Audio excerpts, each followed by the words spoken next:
Jade, I'm the lead singer of Vanitas. Hi, I'm John. I do the bass things. I'm Elijah. I play guitar. I am Mitch and other guitarists. I'm Jackson. I play the drums. So my role is I'm the lead vocalist, but I write all the lyrics, all the vocal parts for Vanitas, but outside of that I do a lot of the kind of managing, admin, all the social media, that sort of stuff as well. Guitar is a very fun little instrument. Started off as drummer, and then I was like, you can't write songs with just drums. I also do a lot of like orchestral stuff. But yeah, guitar, orchestra, I tend to comment on a little bit of everything just because I'm not a control freak, but I'm a little... Yeah, so I've been playing drums for, 12 years. Mitch messaged me like, oh, we need a deck. I was like, okay. I spent so much time practicing, and then we did the gig, and it went well, and then Mitch asked me, well, do you want to join properly? I was like... It's guitar. It's like one of the best instruments, you could say. But no, it is good playing guitar with Vanitas. I do the bass things live. I also take part in the writing the songs. I also occasionally take part in like changing things around in songs to change them up live, which makes them more fun for the audience.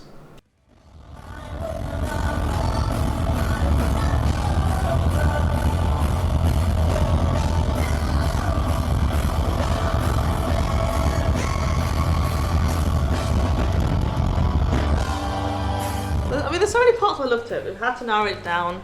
I love the creative freedom of like growing a project from the beginning and kind of knowing it's like my own, and doing that with some of my best friends, and just having that creative freedom that you don't always get with other projects. I love the friendship we've got in the band as well. Like, we're all really close. We have a laugh, which is what I like. We just want the band to do well. We just want to get somewhere with it, and we're getting somewhere. And I think we can take it way further than we are.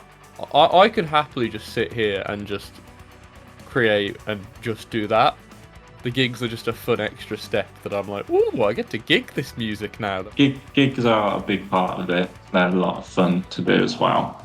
Especially the last sort of few gigs we've had.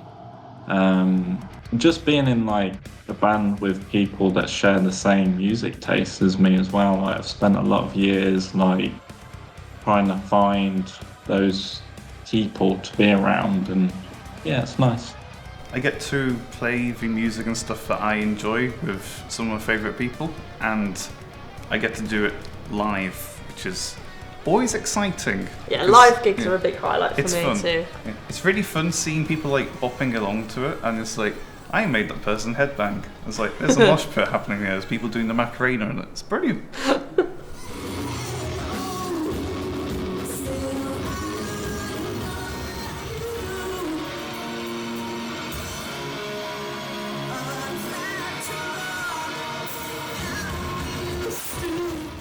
One of my favourite projects I've done with Vanitas is definitely like the music video shoots. I love being creative. I love getting to do like dramatic things on camera. It's just a load of fun. Yeah, I'd say it's the music videos for me, because we've had like such different contrast every time, and like making ideas for them and filming them and doing them on the day has been really good. So yeah. I'd probably say it still goes as the first song we released, Ghostly Coast, because like that was like, it's everything's clicking in my head moment. If that makes sense. Like, it was just like, this all just works in the way that I've wanted something to work for ages. Gig-wise, the Metal to the Masses final we did last year, just because the crowd, we had people with glow sticks, everyone was like singing our lyrics, we had like a mosh pit, it was like a weird amalgamation of all my friends, family, fans, like people in the music industry that I know. It was just really fun. I'd probably say it's the entire like experience with the Metal to Masses stuff, because it's that's fun. Basically just all throughout the whole like range of gigs, we just basically meeting new friends, meeting old friends, having a ridiculously large amount of fun, and getting to feel really competitive about it, which is always a fun thing. Metal to the Masses final. That was when I thought there's something special here. we had a massive crowd, and everyone had the big glowing sticks, and they were all waving during the songs and jumping when we played Breaking Illusions and getting like proper involved, and it was cool. I really like doing secrets live, like the screamy parts, because it's a different kind of skill to my clean vocal, so I can kind of have a bit more fun and run around and jump around without worrying too much. So I do really enjoy doing secrets live. For me, it's always going to be Vanitas, because The self-titled song. yeah, self-titled song of a self-titled EP. Yes, so to explain why we have a self-titled EP and a self-titled song when we're such a new band, it's because the song came first, we named the band after the song. Yeah, it's like the reason why Vanitas is my favourite one to play live is because it's probably the most Vanitas-y Vanitas song, if that makes sense. My favourite is Vanitas. I love the parts in it that I play, and like we all just vibe with each other when we're playing it. Like Mitch will come over and start headbanging, and John will turn around and Lige, and we'll all just vibe with each other. One of my favourites to do is probably Vanitas, just because it's got a good blend of everything in there, really. And the chorus, everyone vibes for that chorus, so yeah, it's a good one for me. I love the breakdown in secrets as well. That's a fun one. Probably a Ventum for me, because it's like it's got a perfect mix of like a lot of stuff that I like about performing live. Like I get to do a silly lead thing that's actually not hard at all, but looks cool, and I can jump around with it and like bounce off things while playing it, and I feel cool. But it's also just like, oh yeah, this is fun. And there's a silly riff in it that's ridiculously hard that makes me feel cool to play, because I'm like, oh, I'm playing a silly fast riff.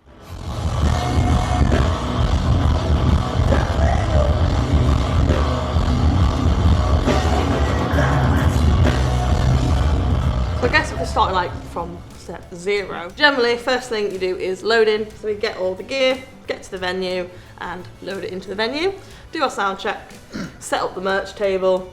I do my vocal warm-ups, these boys do their whatever they do. Yeah, for me it's just standing still for like 5 hours. Yeah, so I run around like a headless chicken. Do my vocal warm-up, get changed, do my makeup, and then it's normally by that point stage time. Yeah. To add some details in and around that for like preparation and stuff, it's like there's a lot of rehearsals and stuff. Oh yeah, of course like, we rehearse. There's a lot of rehearsals, and it's also making sure that we know what we need to bring with us. I get to the venue with about 5 billion kilograms worth of bags. Set them up. I normally set them up backstage and leave everything set up.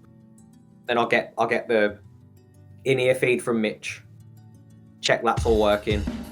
Do my sound check, and then play. I don't know what the exact title would be, because I'm pretty sure there's a title for this, but I'm gonna say technical manager is a lot of my stuff. Like, turn up, I'm like, all right, what's this venue got that works with like our system, organising it with the sound guy and everything, so they know how to accommodate us, and just sort of make sure everyone's gear is gonna work the way we need to. Alongside that, it's just kind of finding out what gear is provided and everything. I'm very much like sorry, the tech guy in that respect.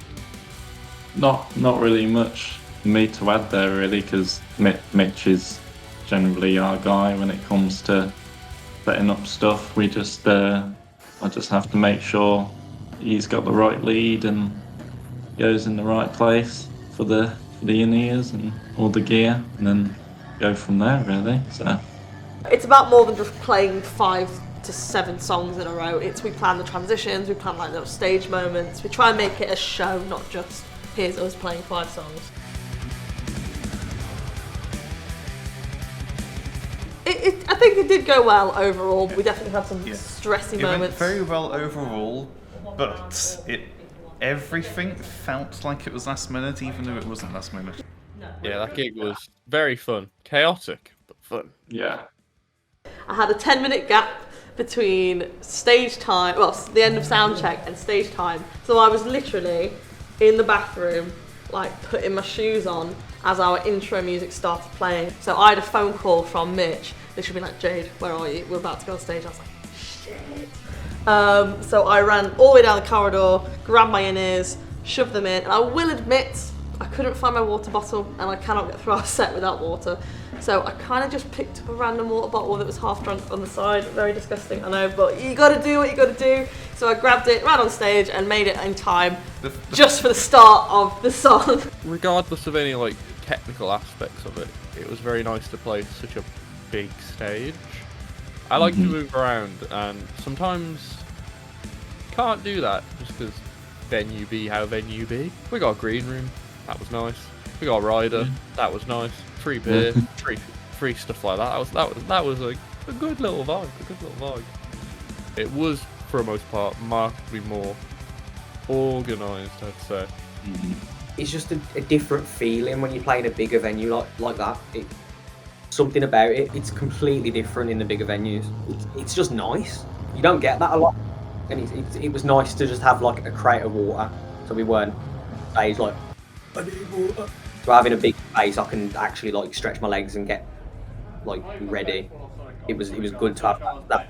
The highlight for me was definitely that I think it was in between Lynn and Eden, which is our first song. I remember looking at the front row and seeing someone singing along and thinking like, I don't know that person. This is just a random stranger who's come to the gig, is at the front of the barriers like singing my lyrics, and that's amazing. And also like I really love chatting to people afterwards as well. I was kind of sat on the merch for a little bit, and people coming up saying like, well done, love the shirt, and just getting to know people is really, really nice, and it really pays off all the hard work. To add on to that, it's like my biggest highlight in that gig was like a very brief pause where I had to get the hair out my face during sequence, and I just saw a person doing like just the most aggressive stank face I've ever seen. I was like, a man going after my own heart like that.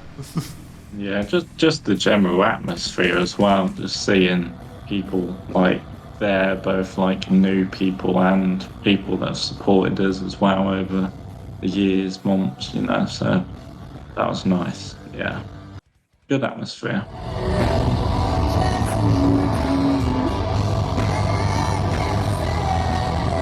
Obviously, with a gig, you're playing it live, you've got to be on top form. So how I will perform from a music video is very different to live, because when I'm performing live, it's all about sustainability. I've got to make my vocals last that entire set, and I've got to do it well, whilst also visually doing interesting things. Yeah. Whereas in the music video, I've only got to really worry about the visuals, because I'm miming, so I can kind of throw myself around a lot more. Part of me why I love a music video so much is because it's all the fun of performing without the stressful bits. Yes. At least in my opinion. Yeah. I don't know if you find it the same way. I boil it down to a music video. It's all about doing everything you can to make it look as cool as possible. Yeah. You don't even have to be playing the thing properly, as long as it looks cool. You're just miming. Basically, go as exaggerated as you possibly can to make it look good. And it's like in complete massive contrast live. It's like, okay, we need to be as basically almost conservative as possible so we can play the song to last the whole like set. For a video, you've got to play up more. You've got to emphasize what you're doing. I had to really like not overplay but over exaggerate everything. It looks better, but live I don't like. I'm not playing the snare from way up here and going like that. But in the videos, you've got to really like over exaggerate every movement so it looks good on camera. It's just completely different. For music videos, it's like, okay, I've got a singular thing that I kind of have to focus on, looking at, kind of being aware of a camera, but also not being like, for music video, you don't have to sustain it for a 30-minute period. It's just like 5 minutes. So, okay, just go for it. And then you've probably got like age to chill after while some other people do takes. Well, during a music video, as long as your hands are generally in the right places, it doesn't matter as much. Where live, obviously, you still need to make sure that you're absolutely nailing what you're playing. Yeah, and that's an art in itself, really, isn't it? Trying to master the stage presence and having that ability to play what you're playing, essentially.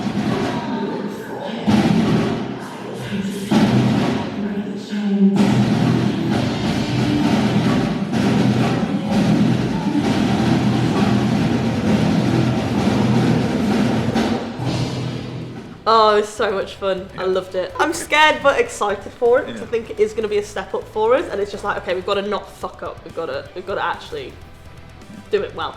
But yeah, the music video was so much fun.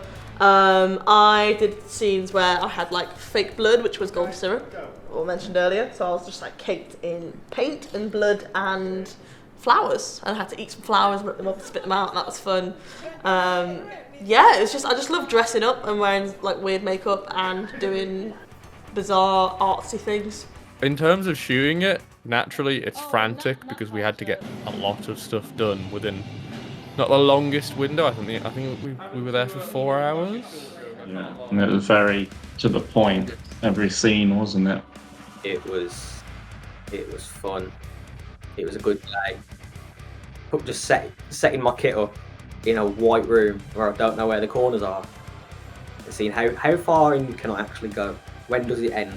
But yeah, these guys all they like painted the hands black and did like spooky demon hands and all that. I all was that jazz. getting black paint on my fingernails until yesterday. Really? Yeah. Very fun day, minus getting maple syrup in my hair. That was a weird texture, to say the least. Yeah, good fun. Canty, our manager, videographer, he's been like raving about it non-stop since we filmed it. Like every band meeting we've had since, he's just been like, oh my god, you wait till you guys see I'm this excited footage. for it. It's very, very dark. Very dark. I think it's very, very fun little music video. It looks sick. I felt something about it. Like I was at work and everyone was going, like Canty sent the link, and I was like, oh, the video's out, and I was waiting to get home. I had no data. I was on the bus waiting to get home. Got in as soon as I walked in the house, and I was just sat there like. I watched it for like 4 times in a row because it just looks sick.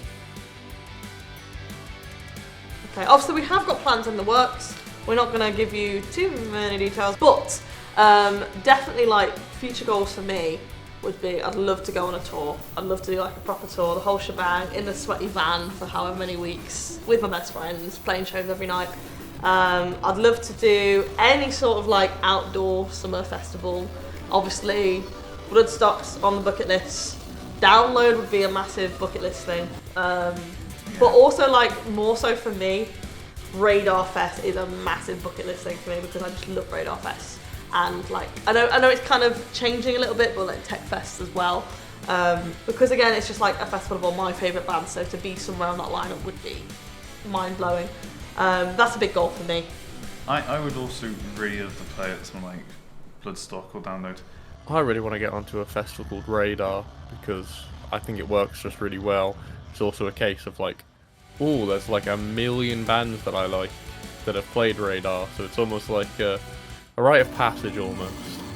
Festival game is definitely one we're aiming for. Like Mitch mentioned, Radar is a good one. Just to keep growing and getting bigger with the music as well. Obviously, like we've mentioned today, like we're going for more of a darker theme this time, so we're gonna work on developing that and just working on it and see where it goes. Another EP I think would be a good idea, a good shout. Take the first EP and level it up. I think we need to play all over. Europe is the dream.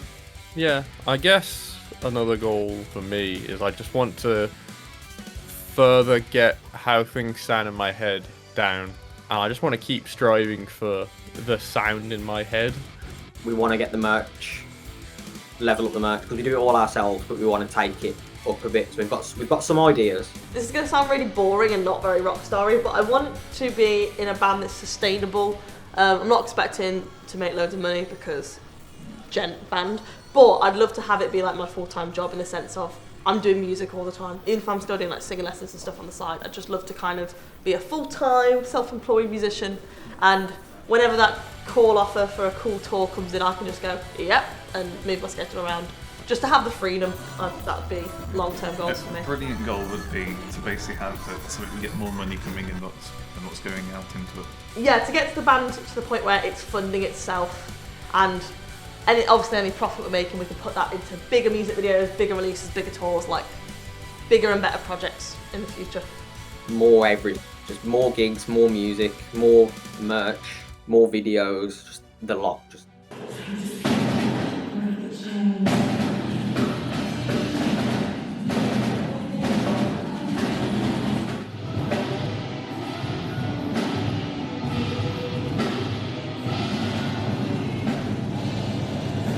got told the other day that I'm underrated in Brum, which was a bit like a moment. But it's cool. Like I want to get better, write more cool parts and play more cool gigs and be like, have people be like, oh, they're a good band, they are. Obviously, we've done the Sonic cover, the Attack on Titan cover. I would love an excuse to somehow get us to play like a Comic-Con. Overall, doing some stuff like that would be very good marketing for us, purely because at the end of the day, I'm trying to do stuff that sounds like it's going to be in like the next Final Fantasy or something. So a place like Comic-Con is probably where all the people who like my music will be. I think about when I was growing up watching like John Bonham playing like from Led Zeppelin and being like, I want to do that, and then learning it and being like, oh, that's so cool. Like that would be cool to have that. And people be like, oh, that's really cool. Yeah, I mean, I'm quite happy where I currently am at the moment. Yeah, with people I vibe with, people that I love, so hey, life's good. I want people to feel like part of a community, and that sounds really cliche, but I'd love for our band to kind of have a little community of people that are into the same stuff as us, that feel like their voice is heard. I would really like people to feel happy in themselves and feel like there are people like them out there doing the things that they would like to do. Essentially, I want people to be able to listen to our music and feel a sense of comfort and excitement. I write a lot about like feeling existential or feeling excited. It tends to lean to one of those two topics a lot of the time. And I want people to feel like excited for their future and whatever their dreams are when they listen.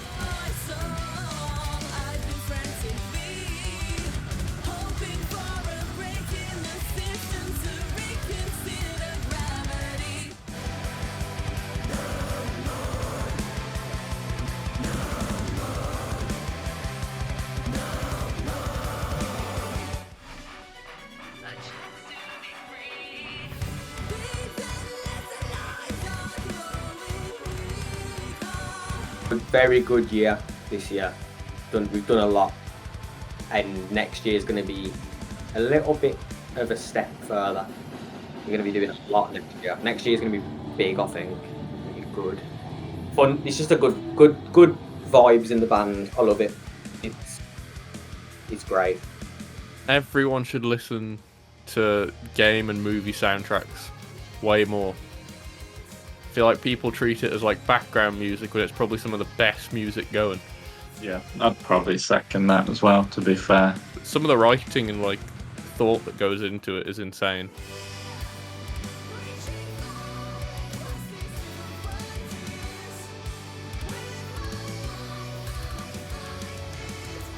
Find ways of enjoying life in your own way, and if you can enjoy it while listening to our music, that's making us enjoy life in our own way as well.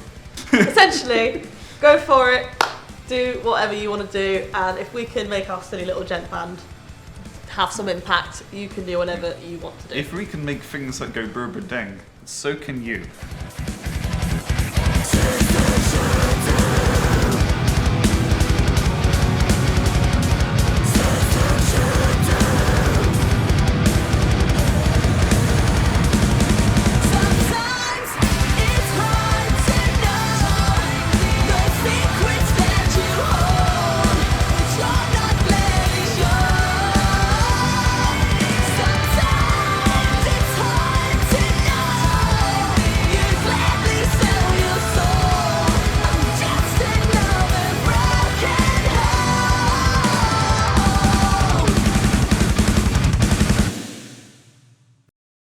Dream Eventum and Secrets and Between Loon and Eden. And I'm here. Hey up, thanks for listening to us, and goodbye.